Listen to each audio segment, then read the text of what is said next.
Hey, yo, it's me, Pops Van Marmalade, and you're watching the Comics-Related Madness Network. Huh? So come get some. CromCon. CromCon.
Yo, hello everybody. Welcome to another episode of the Ginge and Pedro show. I'm, of course, that's right, Mr. Ginge Gingerton. Alongside me is the muscle of Panama. The muscles of Panama. Well, that's no, not the muscles, not nothing sexual. I mean, like that would be very weak, sir. I was thinking more like a hitman muscle. You know, like okay. right, Nice. yeah, you know, something like right. You know, I can fuck do with that. this guy. I can do that. Yeah. With like the sledgehammer. What? Give me a Spanish. Give me a. It still sounds very dirty. The sledgehammer. It's like sounds a woman you don't want coming to or it's like a guy you don't want coming to visit your wife. Like la cobra. La cobra de Sarmeño. I don't know, something. All right, it does sound way dirtier in Spanish. Yeah, I know. Everything in Spanish is gonna sound like a dirty Sanchez or something. So let's just keep it at that. Okay, Dirty Sanchez. We start the show off swimmingly. Exactly. Speaking of which, we do have a switch up on the guests here. If that is all right. Anthony Stokes will be joining us 2 weeks from now. There was just a timing issue. And John Holland returning to the show. And we will bring him out here momentarily. But kind enough to cover the slack today, cover my ass. So he's coming with a very interesting project, man. Like I just did a quick review of it, and dude, it looks very interesting. So yeah, I have some questions. I'm excited. We talked to John last week, or not last week, a couple months ago, maybe 2 or 3 months ago at this point, about robot sex, which I found the name just incredible. Awesome. We got Wayne Klingman. Wayne, what's up, sir? Alrighty, so P Money, how's your week been, buddy? What's Flynn's Arcade? What is this? Oh, Flynn's Arcade, for the connoisseur of 80s movies, is the arcade from Tron. Flynn, the guy who goes into the computer world, owns this arcade. He's the inventor of Space Paranoids, which was Space Invaders, but I mean, then the owner of Encom. I have the Encom shirt too. Stole Space Paranoids from him, and then he make up this huge corporation, and then they developed this digitizer that will put real things into the digital world, and that's how Flynn went into this is very dorky.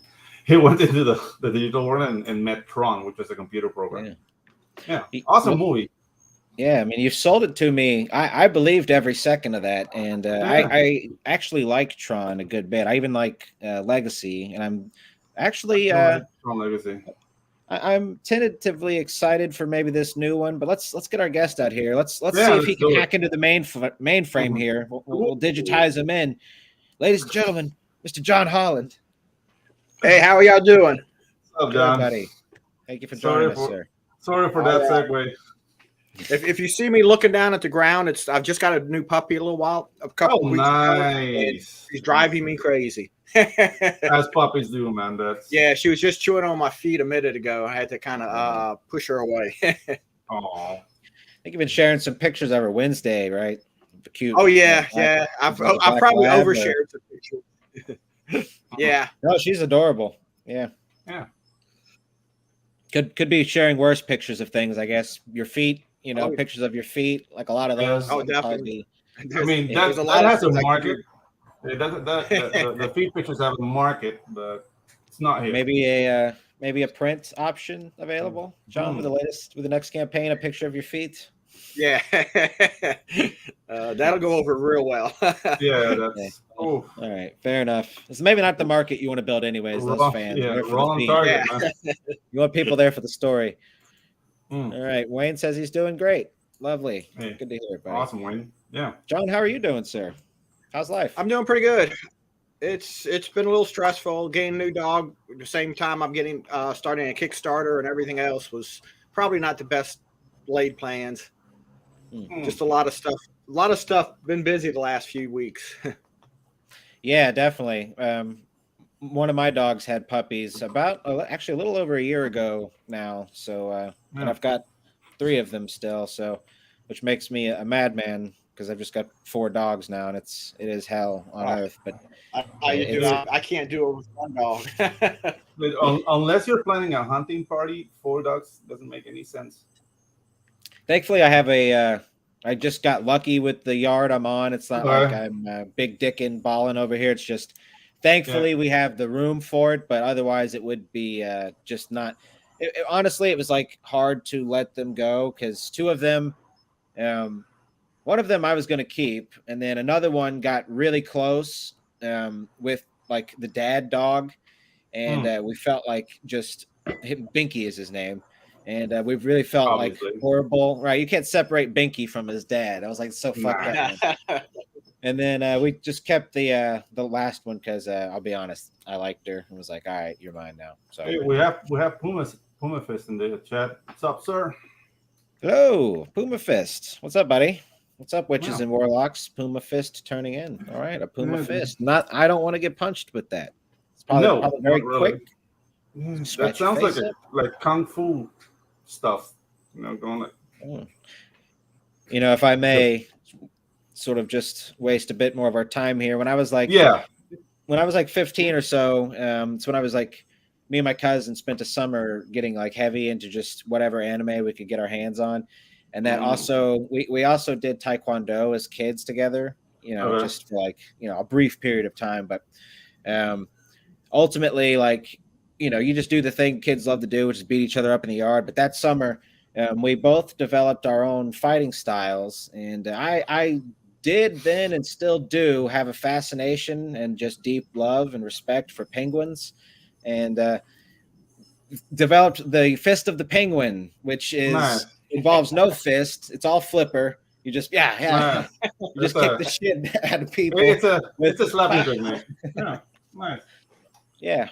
Made sense penguin to me. Style. Yeah, I like that. That sounds sexual too. Penguin style. I fight penguin style. Yeah. Yeah. Okay. Why are we here? What's the deal? We are here. We're here to talk John's latest Kickstarter campaign. Yep. But let me go ahead and get that up here, and we'll hop right on in. So, John, could you give us just a brief overview before we get into this? Sure. This wonderful project you got. This was the easiest tagline. I'm really bad about creating elevator pitches and taglines for my books, but this was the easiest tagline I've ever come up with. What if Buffy was a 72-year-old grandmother? Nice. It's everybody. I actually printed about 100 copies of this for the convention season, and we're selling it at the conventions. And anybody that came up to the table, even if they never watched Buffy, everybody knows who Buffy is. She's become she's become almost an iconic character now. It's like, I had a lot of people would I'd ask, well, have you ever watched Buffy? And they'd be like, no. And I said, well, do you know who Buffy is? And I didn't have anybody ever tell me no. Everybody at least knew who she was. So it was an easy way to kind of cut right to the chase. And a lot of times, as soon as I said that, I had a lot of people say, well, I have to have a copy of that book. I have to see that, see what it is. So basically it's, Alma, who is a 70-year-old grandmother, gets the powers of the champion. It's similar to the Slayer and a lot of these, where the powers to be, the wizards always give the power to the young, strong person. Yeah. Like in Buffy's case, it went to like the young girl every time one died. So, well, in the beginning of this book, we see one of the champions, and she's a 16-year-old girl. Well, she ends up getting killed, and then the powers for the champion end up going to Alma. And nice. there's not a watcher, but there's like a companion. There's their internal companion that stays with the champion. It's basically the same person, but it's like they're reborn every time the champion comes a new champion. The companion is reborn in a new body. Well, the champion for Alma is named Tyrone, and he's a 3-foot garden gnome. Nice. So okay, I have questions, sir. The thing is, like, there's a lot of opportunities for story development and comedy here, because a 72-year-old hero is gonna have elderly problems, like, yes. does she fall asleep in fights, in the middle of fights? Does she need to be drinking all the time? You know what I mean? Like, do the powers like override the conditions of being a senior citizen, or does she have to contend to that while being a superhero? Not completely. It's she has like super strength, like Buffy and some of those characters do, but she still has like the aches and pains of being a senior citizen. It doesn't take away all the bad parts of being old. And in fact, the first issue, that's some of the things she talks about. That her back, her arthritis still hurts her, her knees hurt. Things like that. So we're looking at this is a dramatic story, but there's going to be a lot of comedy mixed in too. If your companion is a 3-foot garden gnome, it can't be completely straight. So I like, one of my biggest influences in writing, I think, comics is Steve Gerber. The creator of Howard the Duck, and he always threw in, even in like his Defenders run and even his more serious comic book runs, there was always some absurd or silly or some off the wall type of character in it or scene. And I kind of had that same, I always kind of do that in a lot of my stories. Even if it's a serious story, I always kind of throw something in there that's a little wacky, a little, absurd. So you might call yourself a Gerber baby then. Yeah. All right. Thank you, sir. Thank you, everybody. All right. Now let's carry on. Yeah. Ginge does it again. But I can see like the villain monologuing and the lady falling asleep in the middle of the monologue, like stuff like that. Just like, yeah, dude, I love it. I'm loving the concept, man. And even the name, it's an old lady name, Alma. Yeah, well, actually, the name is my mom's name. Nice. I named the name after my mom, because once I came up with the character herself and kind of got the idea of what I wanted to do with it, I wanted to come up with a name, and I wanted a name that, like you said, an old lady's name. I didn't want, something that, a Brittany or a Buffy or something like that. It had to be something reflecting her time. Yeah. And my mom is one of the strongest people I know, so she kind of fit that whole category for the character too. It just, I think it just worked out really well. It just, when I thought of that, the name just fit the character perfectly. I think you went with the right. Good, man. Yeah. Yeah. Go ahead, definitely. Go ahead, the art is by Ferdinand Gonzalez, and who is awesome. Yeah, dude. I can see like a lot of CP tone work. And is it gonna be like black and white? Well, with grayscale, or is it gonna be colored? Yeah, it's gonna be black and white. Ferdinand's art, works with white. Yeah. Sorry, you're kind of robot in there, John, but we understand. Yeah, the it's gonna artwork be is better. incredible, though. Yeah, dude, I like it a lot, man. A lot of Yeah, expression, like the shadows that are really telling, Yeah, it's are got really helping the this. storytelling. Really I good. don't know what the style is called, but it's almost got like this 80s like fashion chic kind of look, like wonderful, like just on the hair and the positioning here.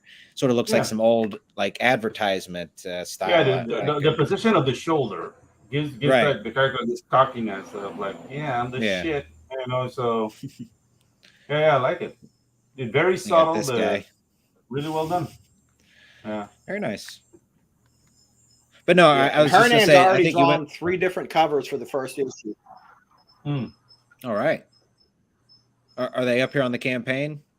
Here we He's go. like every time he draws a cover, he says, well, "I could do better." Now, see, those are the variant covers. That's by Ave Lapar. Wonderful. Yeah, I've got I think 4 or 5 variant covers for the on the Kickstarter. Javi La Parra, Brazilian. La Parra. La Parra, yeah. Javi La Parra. Yes. Yeah. Okay. No, he's from Guatemala. From Guatemala. Oh, okay. Okay. Cool. Yeah, he's worked. Right. I've worked with him on some other comics before. He's a really good artist. Awesome. Yeah, this is a just. I love everything about this. The composition. I love heavy shadow work and just this type of scene. The blood looks great. Very nice. Yeah. The 3-headed dog was there. Nice. Yeah, that's by Kayla Rising. That's by Ted Wally. That one right there.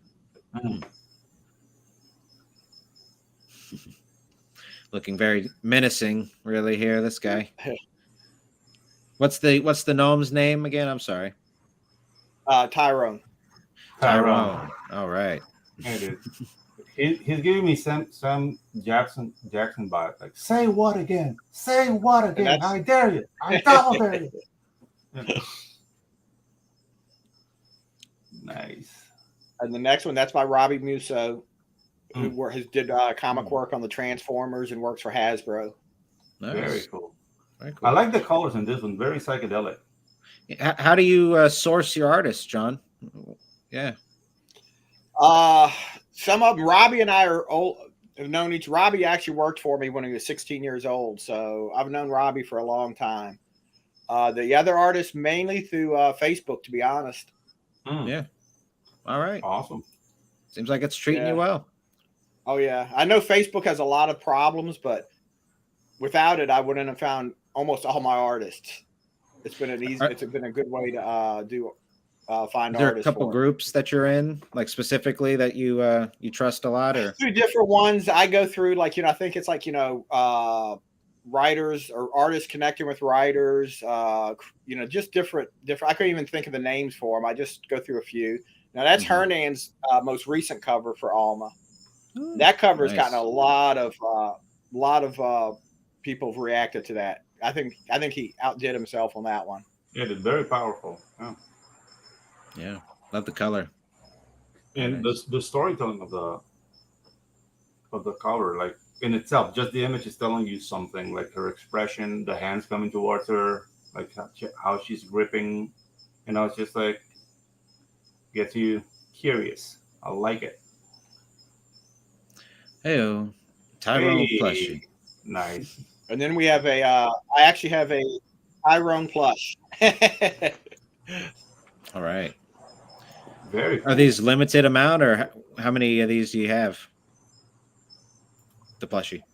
The plush, I think I have 50 of them, and the variants are going to be 30 per each variant. All right. So we started off. This is only my second day, but we kind of started off slow. Nice. So how many pages is the book?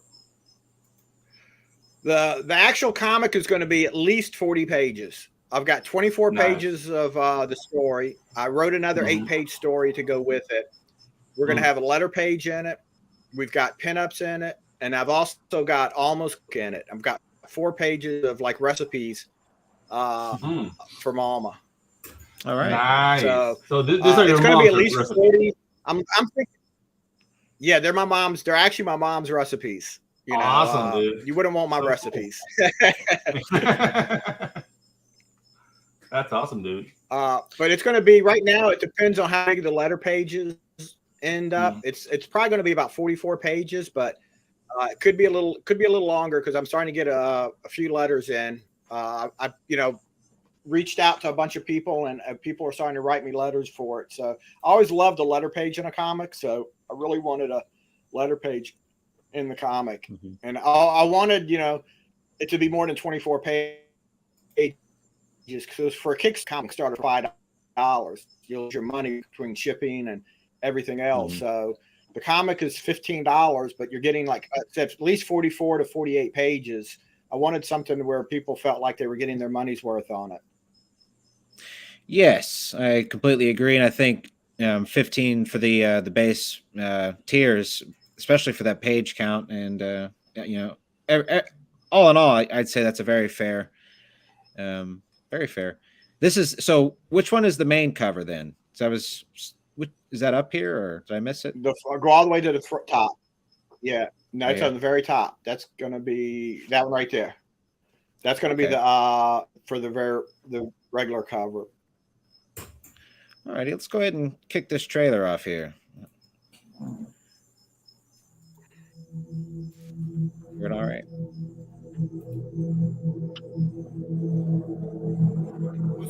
One of my newest books, Alma, is featured. Is set in New Orleans, or right outside of New Orleans, but close enough that And it's a horror book, which is going to feature perfect because with the supernatural and everything else that happens in New Orleans. So. Yeah. Nice. I was actually reading the first issue you sent us. Alma Champion is the name of the book you're talking about. But let me ask you about Alma because I thought that was interesting. Even how you came up with the concept for the story. So tell the audience a little bit about how you came up with the concept of Alma. Actually, before you even say that, what is Alma about? And then tell us how you came up with that. Alma, I have the best elevator pitch. The best tagline was, "What if Buffy was a 72-year-old grandmother?" When I'm at a convention and people are looking at the book. And when I tell them, I said, I'll usually ask, I said, do you know who Buffy is? Or did you watch Buffy? And a lot of people will say, no. I'm surprised, more people, but they all know who she is. Right. Buffy's become almost an iconic character now. And, if they say they don't watch it, I'll say, well, do you know who she is? And, oh, yeah, of course I know who she is. Right. And I'll say, this is what if Buffy was a 72-year-old grandmother. And more people will just go, I got to buy that. I got to see what that's about. I'm big on like names and reasons why we name things and stuff like that. Why Alma? Why did you name Alma? That's my mom's name. Yeah. When I was thinking this, who was I going to name this book after? It didn't take me very long. I just thought, I need to name it after my mom because my mom's like one of the strongest people I know. It's like she's 85 years old and she was outside washing her mobile home a week ago.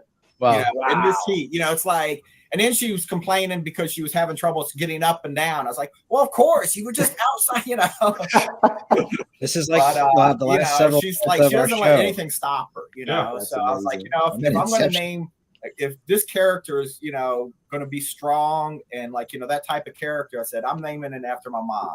And it's become, even the ghost is named after my dad, because my dad passed away about 10 years ago. So when I decided, I'm going to pause it there because these are we're now getting into territory that we haven't yet covered on this show. So exactly. I don't want that other show doing our job. This is a very strange inception. So, all righty, cool. That was not what I expected. Yeah, we had not in a bad way. My biggest issue with postings is we had a lot of technical problems getting the video up. The original version of the video was we actually had somebody that dressed up as Alma. We cosplays them Alma, and it was going to be an interview with her, like it was going to be a real live interview. But we just had a lot of issues with that video and couldn't get it up. Man, I actually like the idea. It's a shame. Yeah, we may do it as a. Put it as an update on the page if we can get it working. For some reason it just I'm not a technical person, and the people that did it, there's some technical issues for them to get it working. I understand. Oh, it happens. Such is life, as they say. C'est la vie. No. C'est la vie. Ooh, the French guy. So, c'est la vie. Could you talk a little bit about sort of more the story at large. We've kind of got the Alma side of it, but is there like a overarching bad guy, or is this more like a Monster of the Week type of story? It's going to be a few different demons in it. I'm staying away from vampires for a while because I'm already kind of skirting the edge of Buffy as it is, so I don't want to go full out. So I'm staying away from vampires for the moment, but there'll be some in there eventually. But it's going to be kind of just different demons, some different monsters. I actually got the first 3 issues pretty much written, and the third issue introduces a haunted house. So cool. So each one is and I'm actually just like I'm doing with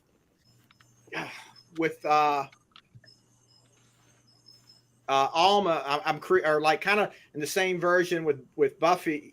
I'm creating my own version of a Scooby Gang. How Buffy had her Scooby Gang with her, which was Willow. And,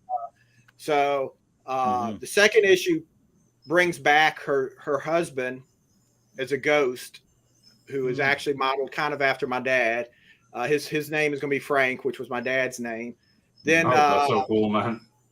Then the third issue actually introduces her granddaughter, which that's where I veer off a little bit more from personal issues because I don't have a granddaughter. But then she's kind of, and then you're going to kind of see where the granddaughter was probably the person that was supposed to get the powers because she's 15 years old and she comes to live with Alma, and she doesn't get the powers, but she's going to become a kind of a part of the monster fighting squad with them, and she's going to be the closest character probably to Buffy or something that you're going to see. All right. Oh, cool. That was the young lady right here, I'm assuming. No, that's actually the last champion? The champion before Alma. Yeah, the former champion. Yeah. Okay. Yeah, the former one. Yeah. Okay. I haven't. I actually did have a T-shirt that I made for Alma's granddaughter that I was selling at shows, but I don't have her on the Facebook. I mean, on the page at all. Okay. Alrighty. I see though. I like the setup of creating, as you describe it, your own Scooby Gang. That actually sounds like a lot of fun. That's sorely needed right now. Yeah. Well, and I thought it's kind of ironic. Towards the end of the first issue, they actually start talking about Buffy, about the TV show, because they say the Alma mentioned something about how this is kind of like the TV show, and Tyrone's telling her no, it's not, and he says, and there is no Scooby Gang for you to help out or anything either. But over the issues, there actually is going to be kind of her version of the Scooby Gang. Nice. Very clever. A little foreshadowing, perhaps there. Very nice. Yeah. Okay, I like it. I like the setup. So, is there a maybe I'm sort of re-asking the same question, but I love a good villain. Is there a big bad behind all of this that the champions at large are trying to fight against, or is it always just more of a constant force and not a particular arch enemy? I really haven't come up with an overall big bad yet, but there will be something along that lines. I think right now it's going to be just some different demons and stuff, right. And then kind of work its way up to more of a big bad. Very cool. Alrighty, let's see here. So have you found this story with the elements of it being personal? Do you find that writing from that, do you find that it comes easier to you, or is it, some people don't like to be personal at all, and then others, like for me, I try to infuse a little bit of my own life within my characters, and it does for me help. But what about? Yeah, I think so. I mean, this story actually wrote itself really quick. Once I came up with the background and the characters and everything, I think it took me I think less than a day to write the script for the first issue. I sat out on my porch and just wrote it, and it just flowed really well. Like I said, I've already did 3 issues pretty much. I've got the second issue completely wrote, and the third issue I think I'm about 3 or 4 pages from being done. So it's the stories are writing themselves pretty quickly. All right. And I can see this as a continuing, as long as I can keep putting it out. And I've actually got a publisher that's expressed a little interest in it, so it could end up at a like one of the mid-level publishers if I'm lucky. So oh, cool. Hey, good luck to you. That would be fantastic. It would make it a little easier because at least they would pay for the printing and stuff. You've done some work with publishers before. Yes, I've worked with quite a few different of the like Fantagraphics, Innovation, Malibu, Kitchen Sink. I'm actually working with Antarctica Press right now. They're actually going to reprint Robot Sex. They're going to print Robot Sex in. They've got a comic called Planet Comics. And they're going to put it in that. I've got a comic called 2 Tons of Fury coming out from them in about 2 months. All right. And they are redoing another book of mine in one of their other anthology titles. So yeah, I'm doing a good bit of little work for Antarctica. So and that's been working out real well. Ben Dunn is a really, really, really nice guy and really easy to work with. Oh, very cool. What do you think are some of the what is some of the stuff that's helped you be successful with getting your stuff in with so many publishers? It's kind of like, for some people that's a lot of like, maybe not necessarily all indie guys are like coming from the crowdfunding part of the woods, but but a lot of people, they only submit to publishers, and you always hear the saying, a million no's before you get a yes. But what do you think are some of the keys that help you get so many yeses? Well, I've had a lot more no's than yeses. So, just you see the yeses, you don't see all the no's. But, a lot of it is I just don't give up. If I just, pretty much every publisher that I've worked with, I've sent the story complete. I usually, have the story already done, send it to them so they can see it and make a decision right then and there, instead of like sending them, hey, this is the idea I have or whatever, and then having to go back and forth. Right. The only one that I think I didn't do that was with Innovation. Back in the day when the original Quantum Leap TV show was on, I did the Christmas issue of that. So that was one where they hired me to do that, and then I sent them the script, and we kind of went through like a normal process. But like Fantagraphics, I would just we wrote up the story, sent it to the artist. He did it. We sent it to him, and they published it. But there's a lot of no's before you get to those yeses too. And for the longest time, for the last year or two, I've concentrated more on self-publishing. But the last few months, I've kind of started going back to some of the publishers. I had Drew Ford, who was the publisher of It's Alive Comics. He actually approached me on Facebook about publishing my book, A Girl and Her Dog. And we went through that. And that was like that's the fastest I've ever got a project, got the contract. I think within about 30 minutes, the contracts were signed, everything was done. And the book, the book was already printed, done. And he had seen it. And then, he had mentioned, and the same thing, even Ben Dunn, we were publishing, myself and the artist, we were working on a book called 2 Tons of Fury, which showcased some public domain characters, Herbie, the Fat Fury, and Fat Man, the Human Flying Saucer. All right. Nice. And I've not heard of either of these, but I like it. Yeah, but the names are really cool, though. Well, as you can tell with the names, this is a book that is not serious at all. Right. Yeah. 2 Tons and we're of Fury. publishing a lot of the work on Facebook. As we would get a page done or whatever, we'd post it on Facebook. And Ben seen it and actually, commented, messaged us that if we didn't have a publisher for it, he'd like to publish it. So we were nice. That's cool. So yeah, I'm focusing a little bit more. I was at a convention a couple weeks ago in New Orleans, and there was the editor for one of the mid-level, I guess you could say, independents there, and we were talking, and he asked to see Alma. So it may not go anywhere, but hopefully it does. But he at least wanted to see it, and kind of he expressed some interest in it. Hey, yeah, absolutely. It's better than nothing. Yeah, I mean, with stuff like this, the worst conversation is the one you don't have. So even if it's a no, at least you now know, right? So yeah. Well, cool. I've conditioned myself to, I don't, if I get a no, it's not that. I mean, I just move on. You know, I was talking to somebody about that today, I think, that, you know, I'm always writing something. So if I'm sending something out to a publisher or someone, if it comes back no, I'm already like probably 2 books or 2 stories down the line from that. So it's you know, it's not like I was waiting to hear back before I moved on to the next project. So it keeps me busy, and it makes it a little easier to take that rejection. I mean, no rejections are easy. I'm not saying that, you know, I don't get a little upset about them, but I don't know. I'm ugly enough. I'm ugly enough to have gotten so many rejections by women. Yeah, nothing to me. Yeah, you can't hurt me anymore. Damn it! Can't hurt me anymore. I have a cold, dead black heart. Let's say hello to the chat real quick, guys. We've had some friends pop in here. I saw one, a new face for me. Yeah. Hello to Quentin White.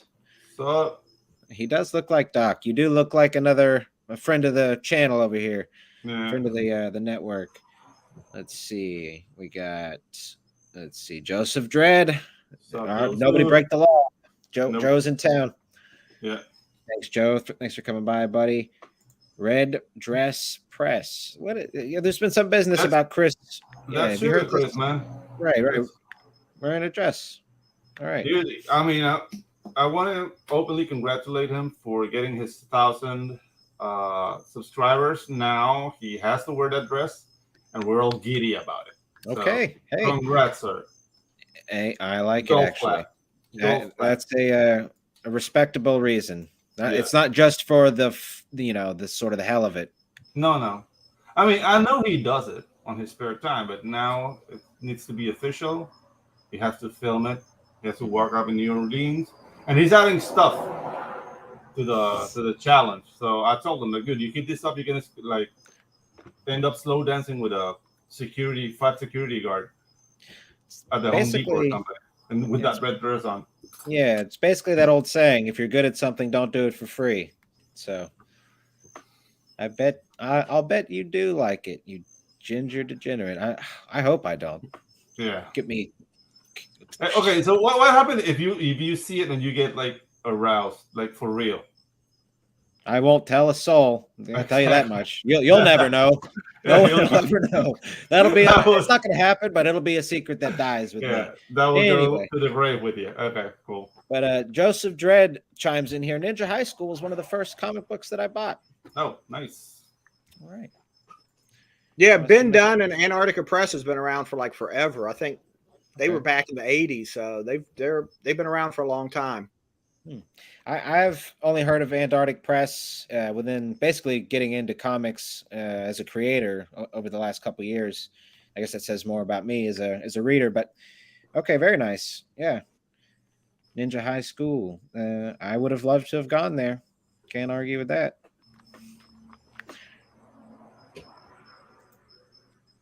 Okay. Crickets. No, I'm just kidding. Yeah. So was it. Okay. Sorry. No, you're good. I didn't know you were doing the jokes. I'm just firing them off, buddy. Trying to sink or swim here. Yeah. So, John, could you talk a little bit about Tyrone and his history, his background? Is that something you're going to explore in a separate issue, or is that a? We're going to see more. We're going to see more about him as the issues continue. He's the internal companion. Basically, every champion has their own companion, but they're kind of the same person in a sense. They just are reborn in a different body. Like the companion before Tyrone was the Cupid that you've seen, and they all come in like different weird bodies and stuff. Whoever is doing this, that's the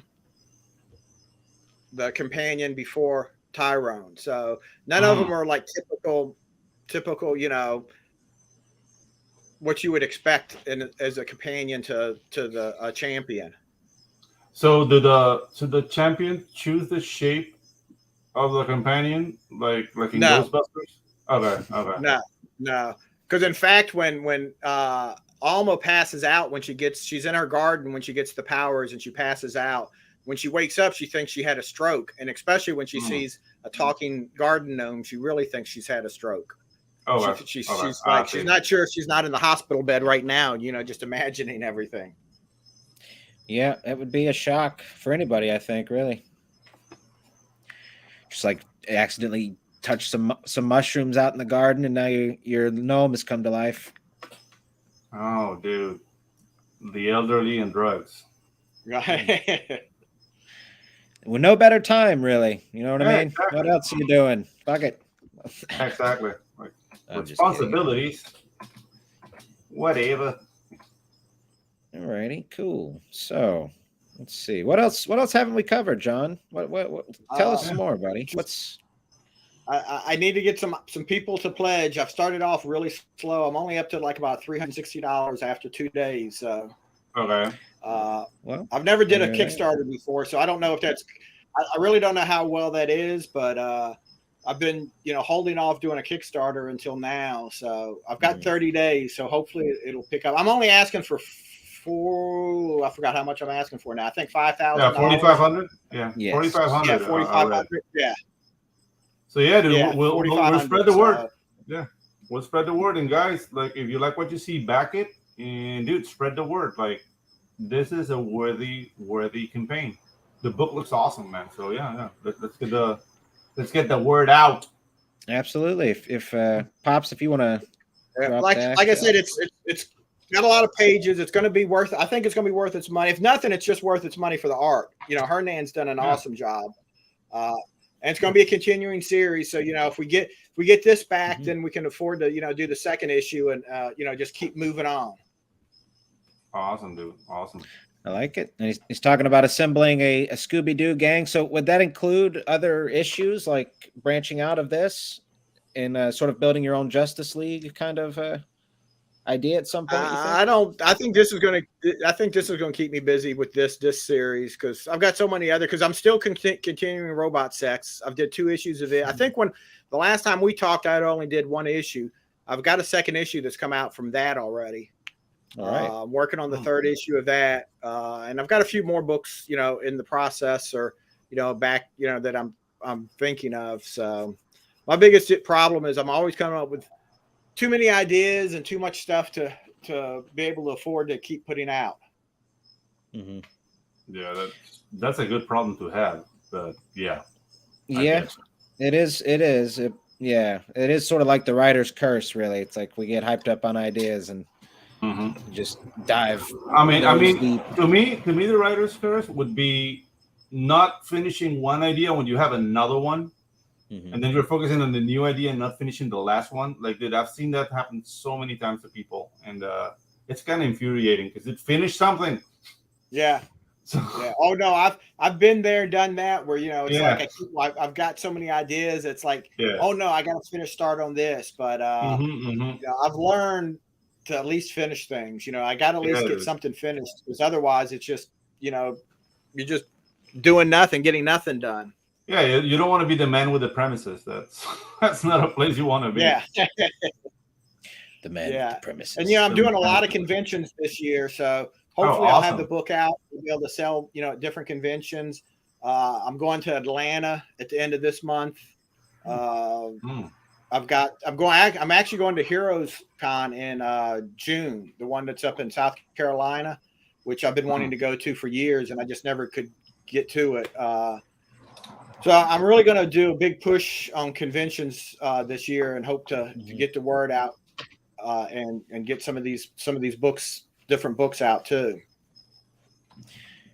Could you talk a little bit about your convention strategy? Like, do you have like sort of specific sales tactics that you try on people? Do you try like different methods, sitting down when calling people over? Or do you just test the waters? I try not to sit down too much. A lot of I've actually experimented with my whole site, the way I set up, and it just depending on the convention and how much space I have, because I sell T-shirts now. I sell a lot of pins and magnets and buttons, and besides just the comics. So if the problem, one table, it's a little harder to get everything out because I've got like two stands of T-shirts that I put out, or I have to kind of push things around.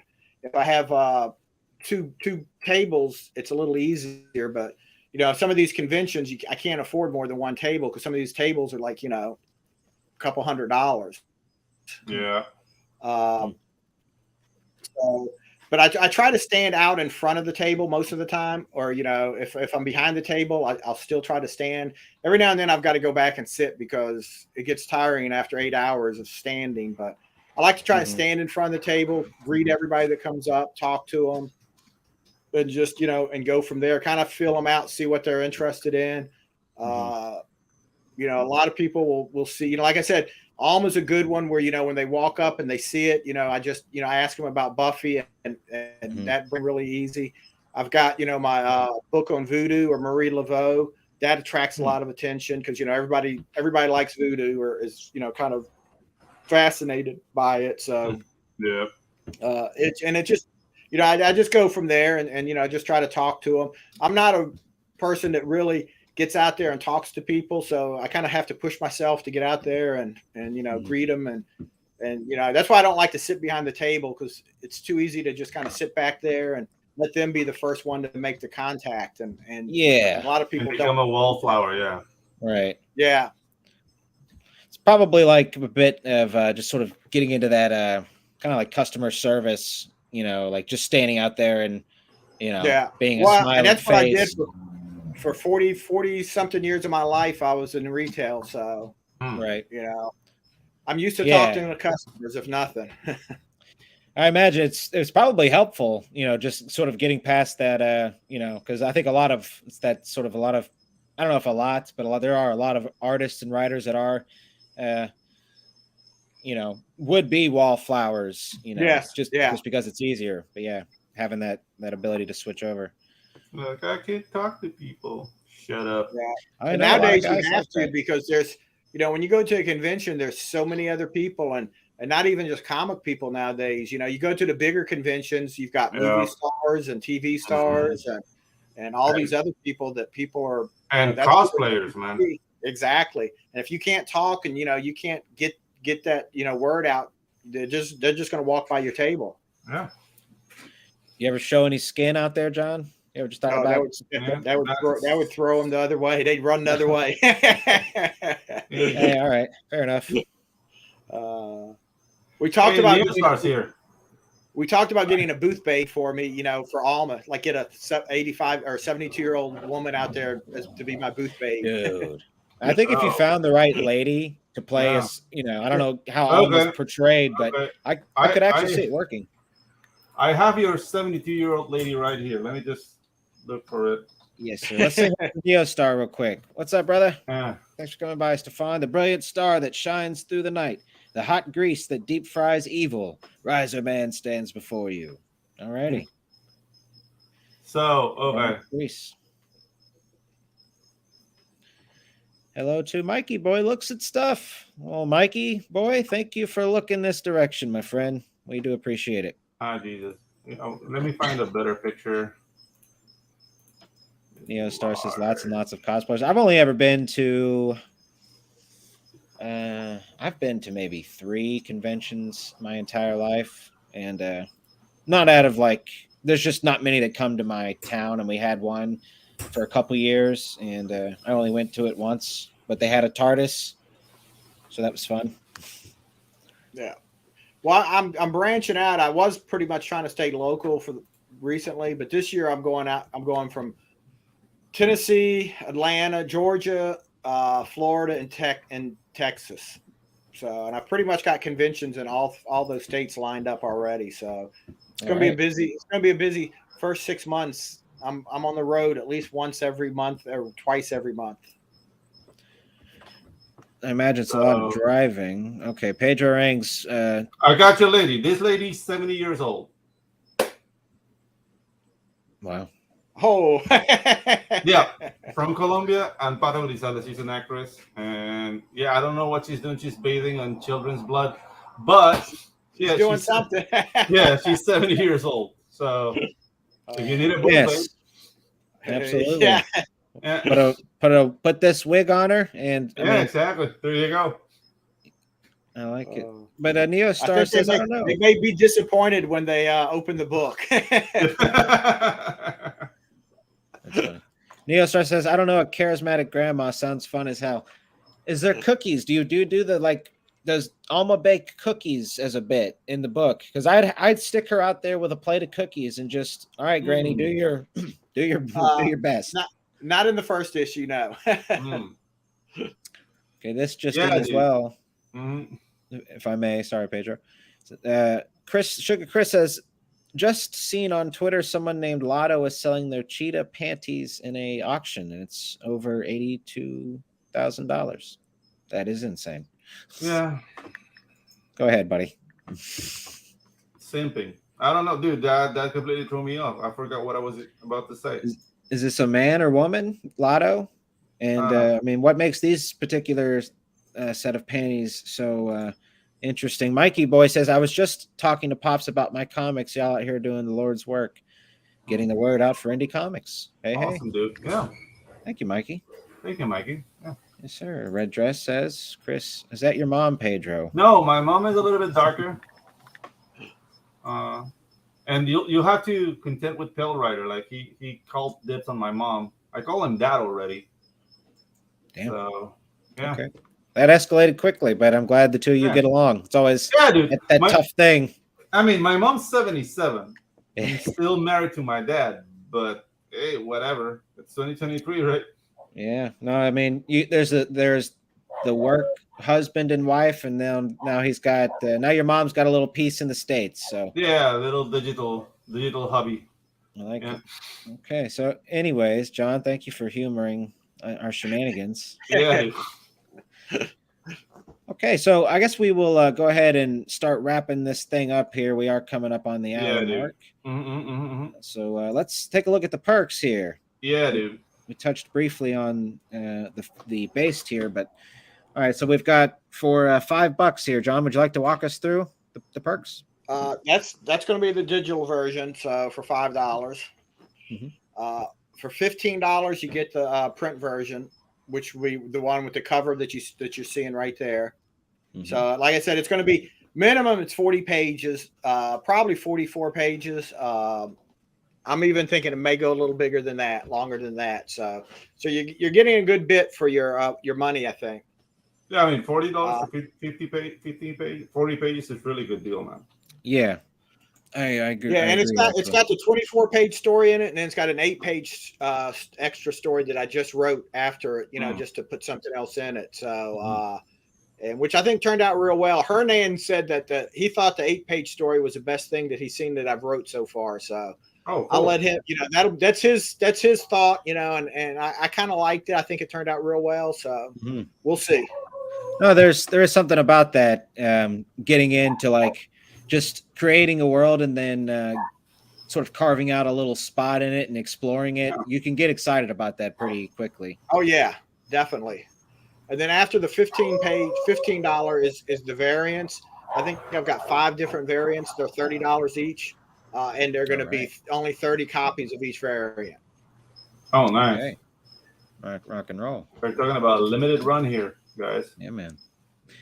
Yeah. I'm definitely digging these two. I love the just the animated style of this. Great composition. Yeah. And this is like movie poster quality stuff. Yeah. Right? Yeah, that turned out really well, I think. Absolutely. Then after the variants, I've got the plush.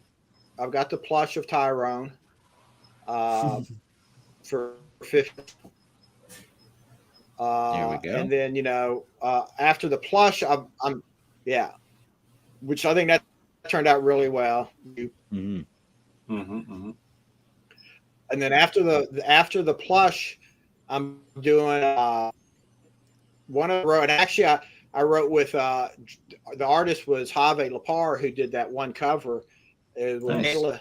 The Speaker for the Dead, and it was one of the first comics I self-published, and I published it in an 8.5 by 11 size, and I don't have very many of them left. I think I've got just a little over 50 of them left. So for $50, you can get that and the cop and Alma with it. All right, very nice. It's a smart package, putting 2 and 2 together. I like it. We're doing a T-shirt. We're doing a T-shirt, which is that was the visual where it said if you think this is a TV show, you won't last 10 minutes or whatever. That's going to be the T-shirt. So that's going to be $100. And then for $50, you can appear in an upcoming issue of Alma. We'll draw you into an issue. You can character. Yeah, that's the T-shirt. Right. Very nice. Okay, and appearing in an issue. All right. Very nice. That's always fun. Getting to be a character. I'm already a character, but I'm done in real life. I mean. Oh man. Okay, John. Here's a question, real quick, not pertaining to you specifically, but perhaps you know of any. Do you guys know of any commission artists that do watercolor cartoon drawings? We got anybody, guys? I mean, that's very specific. It is. I don't. Yeah. I know Kelsey. I don't know anybody specific. Yeah. Kenneth Rocafort comes to mind as a guy that plays with medium. And Shant Jetty too. So out of those three guys, like Shant is the one who really is focusing on that style. So maybe you can hit him up. And Kelsey, dude, I've seen Kelsey done awesome watercolor work. So all right, those two. Can't argue with that. Okay, excellent. So let's go ahead and put the bow on this thing. What do y'all say, gentlemen? Yeah, let's do it. That's great. I appreciate y'all focusing on Alma because trying to get this out there. Dude, are you kidding me? This is an awesome IP. I love it. Absolutely. And yeah, dude, it's a little bit of a travesty that you have done only so little, but dude, you have 38 days to go. Dude, you're gonna make it. Starting off. Yeah, dude, just keep doing the rounds, hit up the shows. This sells itself. Like you just said yourself in the convention, everybody was all over Alma. Like I can't see why it's not gonna happen if you hit up all the shows. John, are you looking for shows? Because Pops, the guy that runs our network here, he's got a whole list of people. I know there's a couple guys in the chat that have shows as well. Are you? Oh yeah, I'm definitely anybody. If they want to hit me up on Facebook or Twitter, I'm definitely looking for shows. I did one earlier today. I'm doing, yours. I've got a few more lined up, but I'm always looking for podcasts. Yeah. Hit up Sugar Chris. He's that boy's going places. Let me drop John's Twitter here in the chat for the friends of the show out there. All righty then. So got that out. All righty. Well, John, sir, thank you very much for joining us this evening. Yeah, dude. This is awesome. Thank y'all. Thank y'all. I enjoyed doing it again. So absolutely, we will have you back for episode 3 at some point. Here in a couple months, whenever your next project launches, you will be among our 3-time guests, which is actually, awesome. I think it's like maybe 4 or 5 at this point. So we're awesome. Yeah, I'll be having something else. I'm actually working with a group called Exile Studios, and we've got a lot of things lined up. So once they start coming out too, I'll be glad to come back. Very nice. Awesome. All right, John, I'm going to bump you to the back, sir, and we will go ahead and be kicking this off. You take care. All right. Thank you. Bye-bye. Bye-bye. All right. Yeah. Very nice. Dude, I'm being haunted by Satan, man. Like, what do you mean, buddy? Dude, the bathroom door keeps opening up by itself. It's been happening for a week. It just happened. I was like, okay, Satanas. And John just left the show. We could have had Alma here to sort of like do take care of this exorcism. Well, now you're screwed, buddy. Your only bet of surviving this week's episode is now just left the show. Exactly. I'm done. Well, guys, I'm Latin American. Yeah, Latinos and African Americans die first in horror films. So yeah, well, I'll have to take it on this one, buddy. I'm sorry to see you go. Sorry. Yeah, I'll pour one out for you. Okay, buddy. Well, Pedro will be dead for the rest of the show, so I guess that'll be it then. But no, we want to thank everybody for coming by. Mikey, thanks for coming by, sir. I believe this was our first time seeing you on the show, so thank you for coming by. Neostar, Stefan, thank you for coming, sir. Yeah. Riser Man. Nice. Absolute beast. I know Chris is in the chat. Good luck with your red dress endeavors. Yeah. I'm not hating on it, just to clarify. No, not at all. No, absolutely not. Dude. Boom a fist. Big fist bump to you, sir.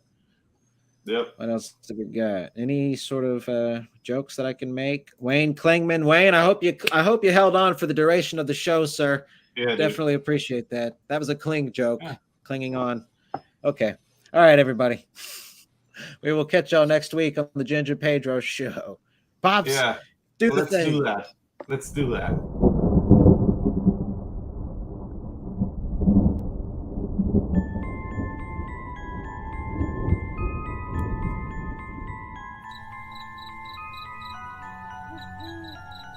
In a world where creatures of myth and legend exist, a covert task force is charged with keeping humanity safe from supernatural threats. And when young Nancy Moon stumbles into the eternal battle between good and evil, she finds...